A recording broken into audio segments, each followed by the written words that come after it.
Okay, so today I want to start off by giving you guys a short story.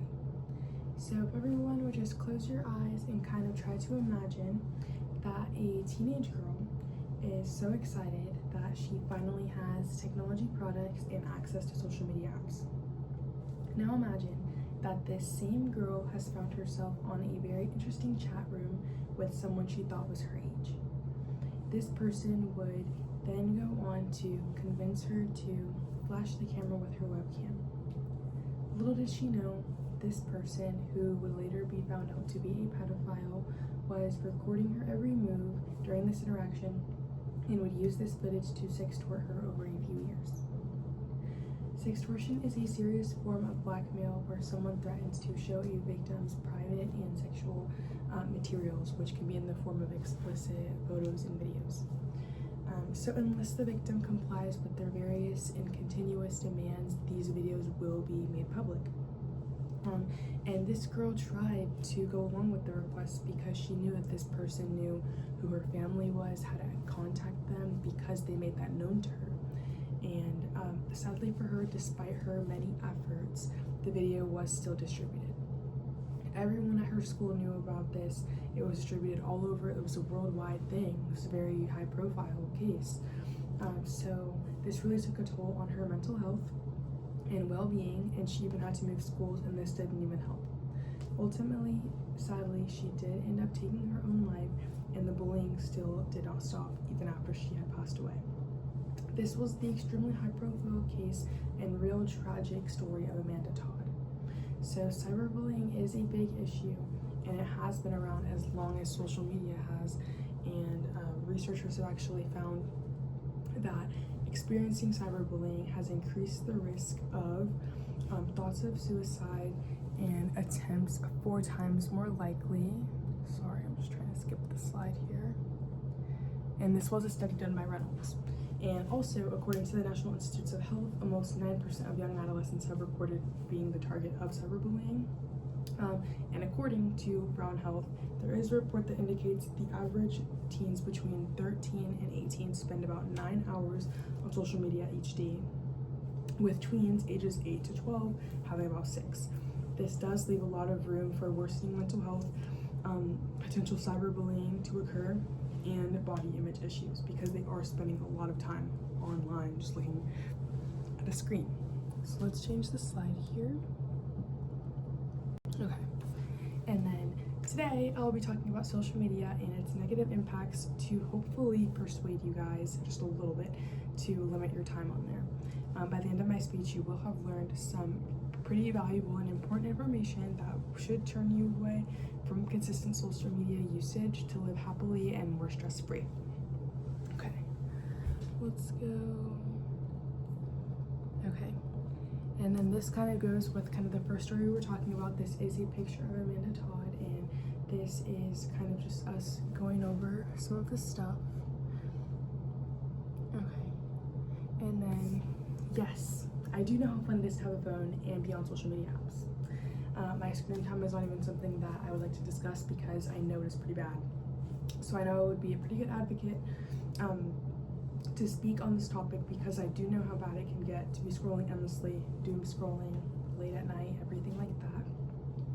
And the impacts of social media, and social media does have a lot of unforeseen consequences that I want to discuss with you guys to keep you informed, but also staying proactive.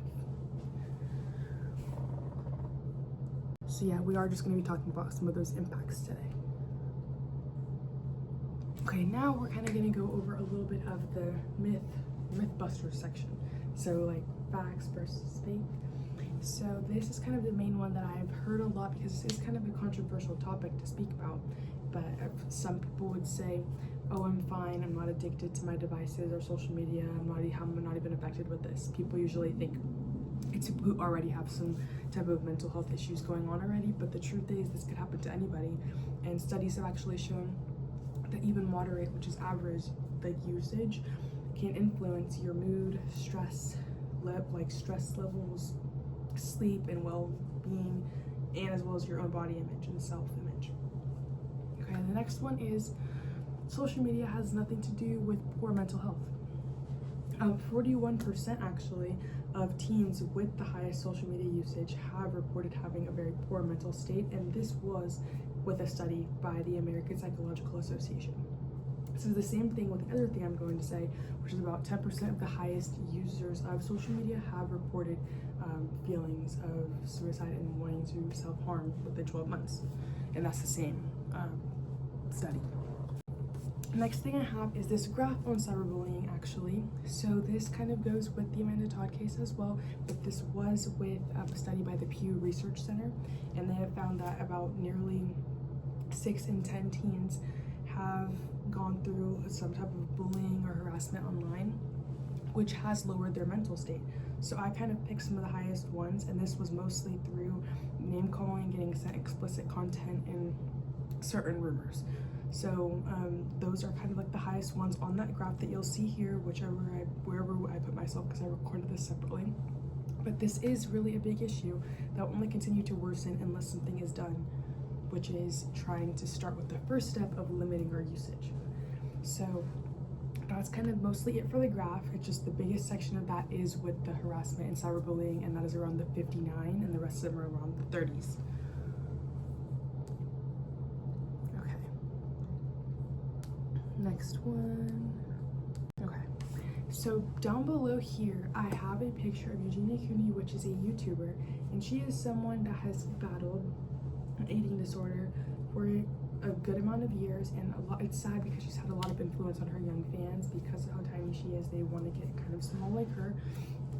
And she has also said in multiple of her videos that she has let social media take effect into her and how she has mentally something going on because of how she sees herself with social media and what's going on. And then down here is a picture of poor Amanda Todd. She is the one that we were talking about earlier, and honestly, to kind of just keep this in your head, you wouldn't want something like this to happen to one of your family members, because it's very tragic what has happened to her, and it's tragic what's happening to her because we're seeing this happen now. She's going through it still, and so kind of to keep a little bit more of a, how do I say, keep it on a little bit of a light note, you can just easily take the steps to limit your usage and try to go towards the first step of limiting this issue. So if I take a show of hands, who all is going to delete every social media app today? I don't see anybody's hands because mine's not going up either. On a more serious note, I'm not asking you guys to just go ahead and delete anything. I'm not even telling you to delete one app. I just want you guys to be more mindful the next time you open up a social media app, because it really can take a toll on your mental health, and that was shown with kind of our little myth-busting section. So I just want you guys to be more mindful, be more careful, maybe making some little time settings with the screen time. That might help as well, just for certain times, just because it can really take a toll on your mental health, honestly. I don't know if you guys have experienced that already, but like I have in a certain aspect, not as to a high extreme. But thank you guys so much for listening to me and this speech, and I hope this somehow information will stick a little bit for you guys and kind of keep you a little bit more mindful of what to look for and what to do.